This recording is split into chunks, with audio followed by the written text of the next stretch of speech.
This country is going to go through a revolution for the next 10 years. And I know to say this out loud sounds really alarmist at this time, but I think it's just better for us to be prepared psychologically that this is not business as usual times. We're all going to want to be really angry about what's going on in our country, and that's really natural. Dr. King has a quote that says, "Violence is the language of the unheard."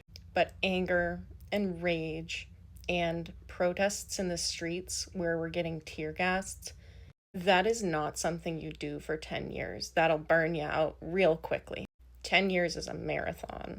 I've been spending a lot of time with our history recently, and I've been reading books written by our revolutionaries from the 1960s. And what they say is the revolution happens through joy. The revolution happens through music and through rest and through sustainability. And so I want to call you to design your revolution in a way that is super sustainable for you. That anger that you feel, its true job is to help you get through the fear that's always keeping you from making any changes.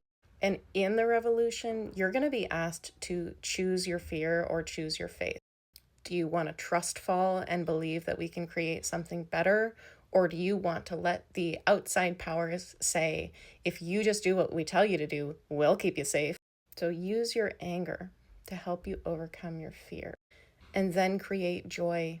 This revolution is going to be very different than our revolution of the 1960s because in the 1960s, a lot of people had money and good jobs, and the system was working for more people. We're not going to have to convince people that they should join the revolution.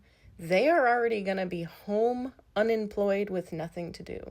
And we will simply invite those people to our dinner tables, invite them to our gatherings. Though the next 10 years may be uncomfortable and different, I think they're going to feel better because they're going to be an experience of empowerment. We are part of the generation that is saying goodbye to capitalism as a system.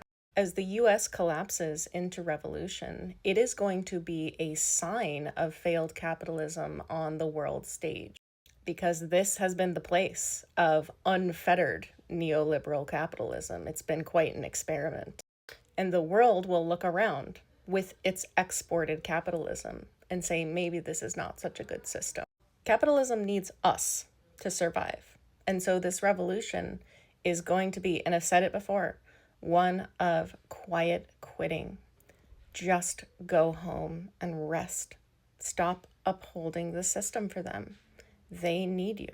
We're not going to have to be out in the streets getting tear gassed. We will be home not working our hourly jobs for capitalism, and we'll be on Zoom groups creating ideas for our own decentralized food system and our own decentralized social media. The period of the next 10 years is going to be about us taking care of ourselves because the central governments are not going to be able to take care of us. Decentralized, small groups of people, probably related to your local area. Those groups coming together to work together, to trade things. It's not all going to collapse at once. So we will be able to shift with the tide as things change slowly. But I want you to remember this is a marathon. So be in your joy. Create this sustainably.